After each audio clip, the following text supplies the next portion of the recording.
Sahabat Hikmah, inilah sosok Abah Dadang, pria berusia 64 tahun, warga Kampung Manonjaya, Kelurahan Balandongan, Sukabumi.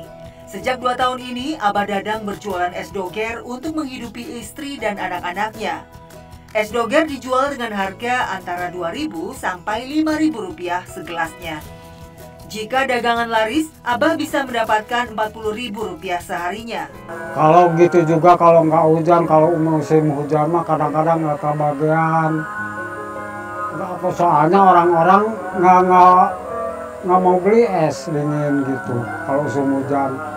Abah biasa berjualan sejak pagi hingga sore hari. Abah biasa mangkal di tempat yang ia anggap ramai pembeli. Es doger sudah menjadi jajanan favorit bagi banyak orang.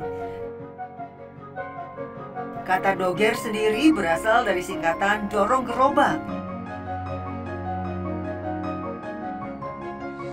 Beli 3 ya. Penjual es doger banyak ditemui di hampir setiap daerah, terlebih di Jakarta dan Jawa Barat.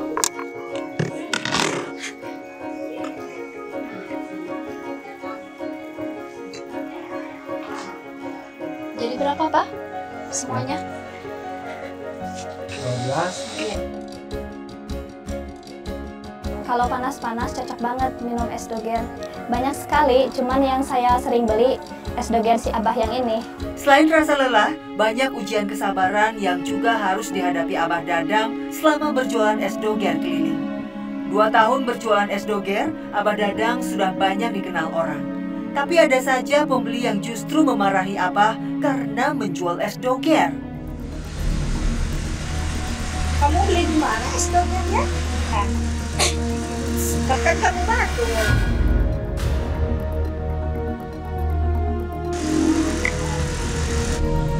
Anak saya kenapa dikasih es? Dia kan batu. Kan saya mau bu jualan. Bapak kan udah tahu dia batu-batu gitu. Kenapa dikasih? Saya mau. Lain kali Pak kalau dilihat anak-anak batuk dia dikasih ya Pak ya? Ya maaf. Kalau kesulitan jualan es, kadang-kadang Abah istirahat capek. Ada anak kecil yang mau es doger dikasih sama Abah. Kadang-kadang ibunya marah, lagi jangan beli es doger, katanya lagi batuk, Abah dimarahin gitu. Penghasilan dari berjualan es doger sehari-harinya tak menentu. Kadang dagangannya laris, tapi tak jarang juga masih tersisa banyak. Dan jika dagangannya tak habis hari itu, otomatis Abah akan rugi. Kalau es doger mah nggak bisa disimpan buat besok, pasti dibuang. Karena dibikin dari kelapa, santan, jadi basi, nggak bisa dijual lagi. Setiap harinya, untuk menyiapkan dagangan yang Abah jual, Abah menyiapkan sendiri segala bahan dan kebutuhan untuk pembuatan es doger. Demi menghemat pengeluaran, Abah harus mencari pohon kelapa dan mengambil sendiri buahnya.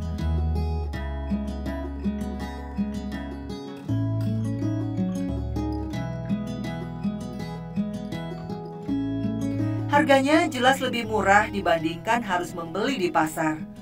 Hanya saja Abah tidak pandai memanjat pohon kelapa yang terbilang cukup tinggi. Abah menggunakan galah untuk menyengket buah kelapa di atas pohon.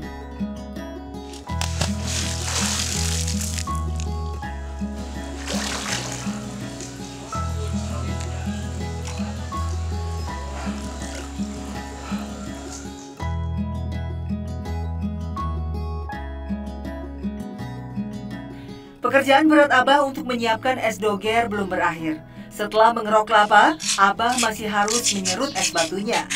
Abah mengerahkan banyak tenaga untuk menyerut es batu ini hingga halus. Nyerutnya es capek. Kelapa yang sudah dikerok Abah kemudian dimasukkan ke dalam es serut dalam wadah dan diaduk. Es doger buatan Abah Dadang semakin nikmat karena isiannya yang cukup banyak. Ada roti, tape, dan juga potongan agar-agar. Untuk isian es dogernya, Abah menggunakan roti. Roti yang sudah dipotong kecil-kecil pastinya. Abah juga akan memakai tape. Rasa manis tape membuat es doger jadi semakin terasa nikmat. Selain itu, Abah juga menambahkan cincau ataupun agar-agar. Abah akan memotongnya dengan bentuk kotak-kotak kecil. Setelah semuanya siap, Abah menata bahan isian es dogernya di gerobak. Satu persatu wadah dari isian es doger ia susun dengan rapi.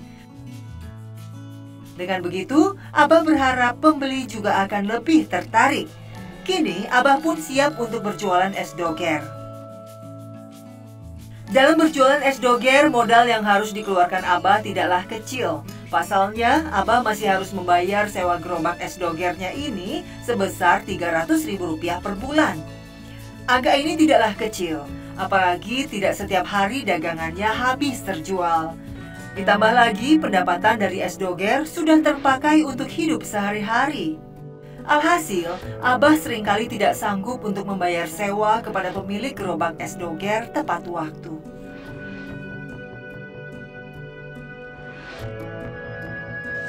Dan bagaimana sewa gerobak bulan kemarin belum bayar-bayar?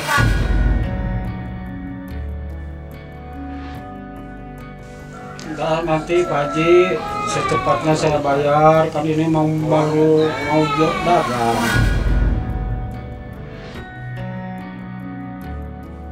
Ya, saya tunggu.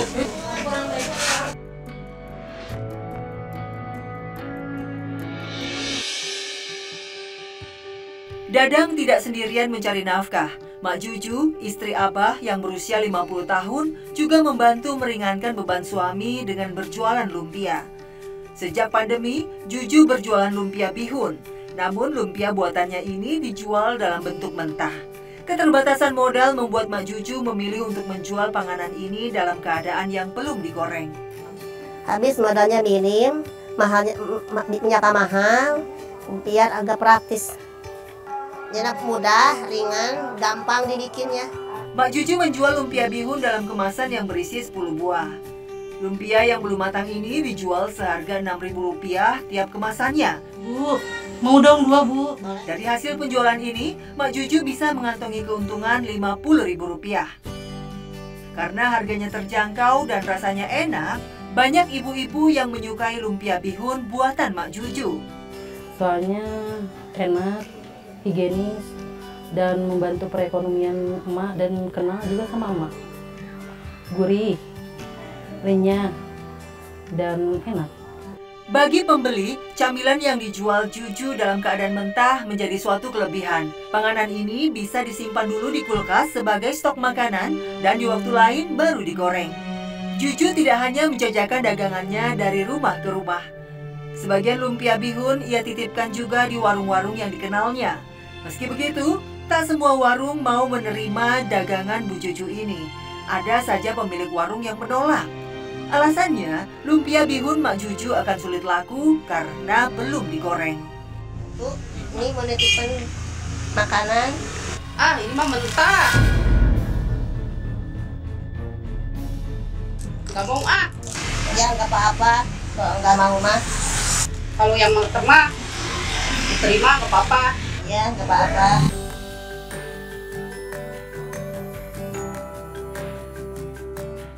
Lumpia bihun yang dibuat Mak Juju memakai bahan-bahan sederhana. Setidaknya, Juju mengeluarkan modal tak lebih dari Rp30.000 saja. Untuk isian, bahannya hanya diperlukan bihun, wortel, daun bawang, serta bumbu penyedap rasa. Sedangkan untuk membuat kulit lumpia, bahannya berupa tepung terigu, telur, garam, dan air. Mak Juju memulai proses pengerjaannya dengan membuat adonan kulit lumpia. Tepung terigu dimasukkan ke dalam wadah, kemudian masukkan telur dan sedikit garam. Setelah itu, tuang air sambil terus diaduk hingga rata. Adonan ini didiamkan selama beberapa menit. Kini giliran Mak Juju membuat isiannya. Bihun yang sudah direndam air panas ditumis bersama bumbu halus, serta tambahkan bubuk penyedap, lalu aduk sampai rata dan empuk. Kulit lumpia dibuat menggunakan teflon. Tuangkan secukupnya adonan tadi hingga seperti dadar tipis. Setelah kulit lumpia selesai dibuat, barulah Mak Juju mengisinya satu persatu dengan isian bihun. Mak Juju harus hati-hati menggulungnya agar kulit lumpia tidak sobek. Semua pekerjaan ini sudah dilakoninya sejak lama dan ia menikmati semua proses pembuatan lumpia bihun ini. Semua lumpia yang sudah selesai dibuat lalu dimasukkan Juju dalam kemasan. Inilah yang akan ia jajakan kepada pembeli.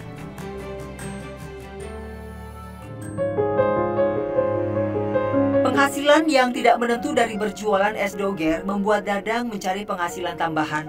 Abah mengerjakan pembuatan tusuk sate dari bahan bambu.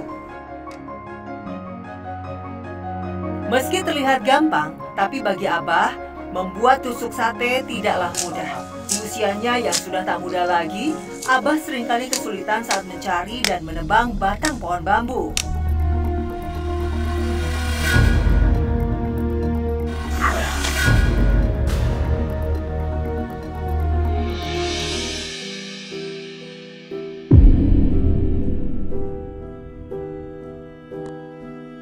Aduh, ketiban lagi, aduh.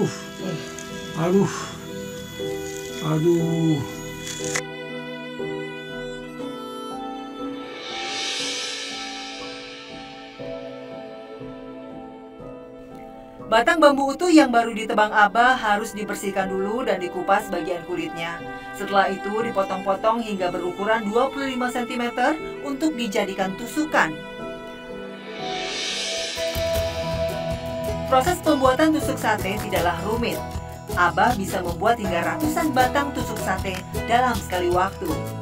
Hanya saja saat memotong dan membelah batang bambu, Abah harus melakukannya dengan hati-hati. Pengerjaan yang tak jauh dari benda tajam ini salah-salah bisa melukai tangannya sendiri jika tidak fokus. Abah menjual tusuk sate ini seharga Rp4.000 per ikatnya. Satu ikat tusuk sate berisi 100 batang. Setelah semua tusuk sate dikemas dengan rapi, Abah pun segera membawanya untuk dijual.